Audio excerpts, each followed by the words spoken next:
are looking live at Trump Tower in New York City, where the president is waking up to the promise of more protesters outside his front door. Anti-Trump protesters rallied in front of Trump Tower last night as he arrived home for the first time since his inauguration.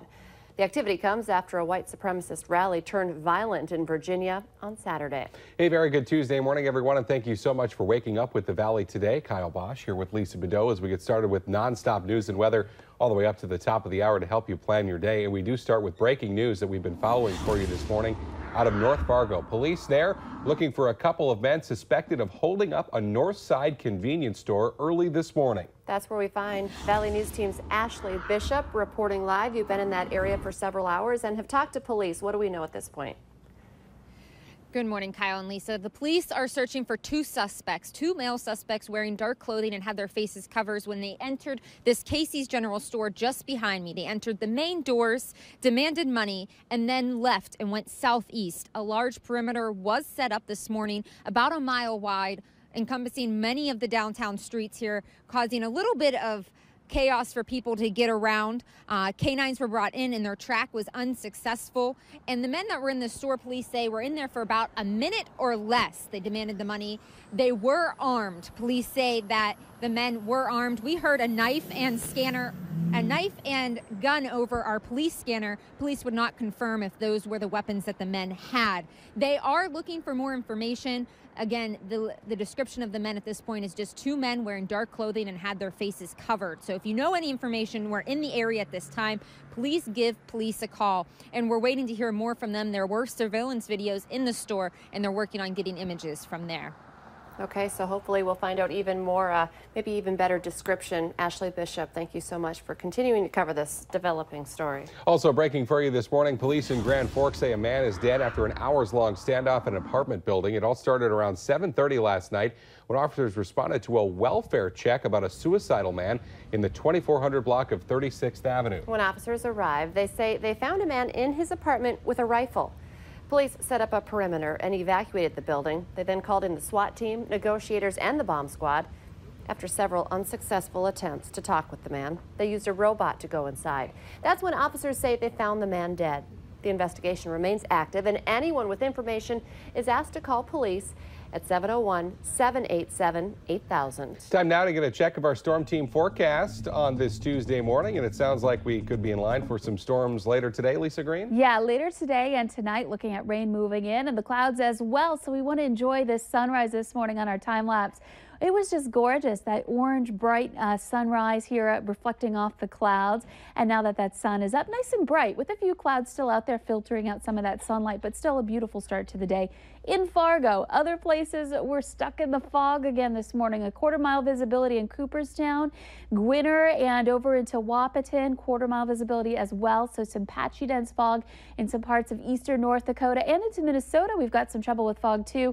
In Bemidji, we're looking at 1.75 miles for your visibility. So not perfect to begin our day today. Temperature is not too bad. We're at 56 degrees rather in Fargo and in Grand Forks, and most of us in those low to mid 50s to start off this morning. Clouds rolling in. You can see them in eastern North Dakota already, those high clouds, and even perhaps a few sprinkles out west in western parts of Lemoore and Dickey counties. And our chances for rain will be increasing, especially into the afternoon and evening hours as this system starts to make its way through the valley here today. You can see it's not really looking impressive at the moment in places like the Bismarck area where we're just getting some scattered showers. This afternoon, mostly cloudy skies as those clouds take over, but before then we're going to have a lot of heating going on, at least a lot more than the southwestern viewing area. The heating happening more likely into northwest Minnesota, and that's where we'll see some mid to upper 70s to near 80 degrees. Out to the west, more likely into the 60s, and of course that's where we expect to see the rain and thunder showers first this afternoon. So looking at your rainfall potential, we're looking at some areas. Now this could all change depending on where those thunder showers roll in and where the strongest storms are, but some areas getting more than an inch, others much less than that. It'll just depend on where those storms end up moving through. Your 7-day planner shows those temperatures working their way only into the mid 70s tomorrow as this system lingers. We warm back into the 80s for the weekend though, with still some unsettled weather even into next week. Let's check in now with Al. We're back out here on Interstate 94, checking out the Metro Interstate Loop, where a lot of you are this morning, and this is certainly where the action is, that's for darn sure. Some bad action on westbound Interstate 94, mile marker 23. I think that'll put it right around the Castleton area. There's a two-vehicle crash. Nobody is hurt. That's certainly good news. Bad news for their cars, though. Traffic this morning on Interstate 94 is most definitely brisk, and travel speeds have definitely picked up. Westbound 994 a little bit busier than eastbound 94. But like I always say, there's plenty going on both directions. I-29 is real busy, particularly northbound as well. Make sure that you are driving extra carefully today. Al, I'm at Valley Today traffic. It's now 7 minutes before 7. Breaking this morning, another White House shakeup could be coming. Two sources close to the White House are telling CBS News that Steve Bannon's job is in jeopardy. Bannon is the president's chief strategist and once ran the right-wing news service Breitbart. Well, as we mentioned earlier, President Trump is waking up at Trump Tower in New York this morning for the first time since taking office, and he arrived there late last night to large crowds of protesters denouncing the deadly clashes in Charlottesville, Virginia, and the president's initial response to them. Yeah, after initially blaming all sides for the violence, yesterday the president called racism evil and labeled those who cause violence in its name criminals and thugs. He also called white supremacist hate groups, including the KKK and neo-Nazis, repugnant, and announced the Justice Department will conduct a civil rights investigation into the car attack that killed 32-year-old Heather Heyer. The suspect in that car attack is being held without bail in Virginia. James Fields Jr. appeared via video conference in a Charlottesville courtroom yesterday. The 20-year-old told the judge that he understands the charges against him, which include second-degree murder. Investigators say that Fields drove his car into a crowd of people protesting the Unite the Right rally on Saturday, killing one person and wounding 19 others. Well, a Fargo man continues to draw a lot of attention here in the Valley and around the country after attending that rally over the weekend. Pete Teff describes himself as a white activist and has come under criticism after being identified online as one of the men involved in the rally. Teff says he doesn't see any of his beliefs as hateful or divisive because he feels the civil rights of white people are being attacked. So I would ask how anybody sees advocating for civil rights as hate speech. As far as the term white supremacist goes, in my view, anybody that thinks white people don't need advocacy, they're the white supremacists. If you'd like to watch our full interview with Teff, we have it posted at our website, valleynewslive.com. Developing today, after contract talks with teachers broke down last week, the Fargo School Board is set to hold a special meeting today. The plan is to draft a new one-year contract. Teachers will then have about 2 weeks to sign it. The teachers union and district have been fighting over pay and classroom safety. A Valley News Live investigation earlier this year showed the number of incidents that caused injury to a staff member nearly doubled between 2013 and 2016 at Fargo schools. A project to help people in our community who are battling addiction is facing some new pressure after last night's Fargo City Commission meeting. The F5 project was found to not be in accordance with city rules about group homes. The group says they're working with the city planning division. F5 founder Adam Martin says they're buying more houses this week to make sure no one gets put out on the street. The two sides plan to meet again in October. A man working at a Moorhead car dealership had an incident involving the bomb squad yesterday, all thanks to this, a small missile-looking device that he brought with him to work. Kay Nelson says he had been metal detecting in Baudette, Minnesota over the weekend after he found what appeared to be that small missile. He then took that object to work with him yesterday morning at Muscatel Subaru, but then decided to call police. The bomb squad was called in. The bomb squad determined the device was a training aid and not an explosive.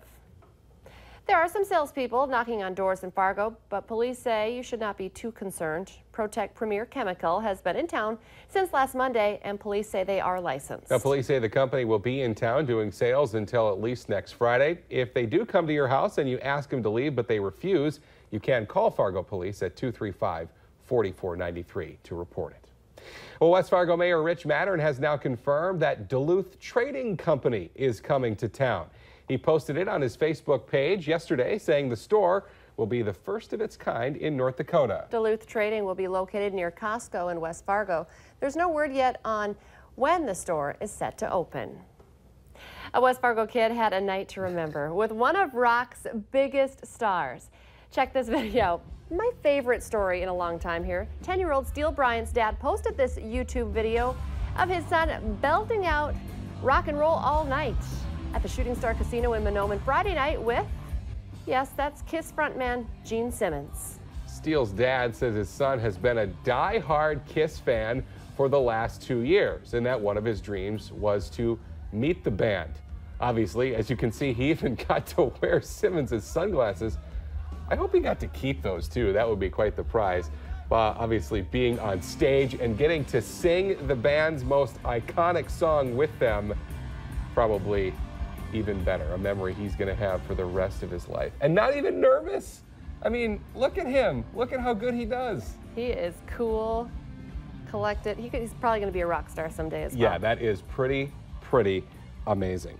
All right, let's get our answer now to our question of the morning on Facebook for you this morning. Just about all of us have worn this, but only 10% of us have purchased this. Oh, this makes sense. The answer, bowling shoes. Remember, you can play along every weekday morning by heading to our Valley News Live Facebook page. And Lisa, are you going to sing a little bit, rock out?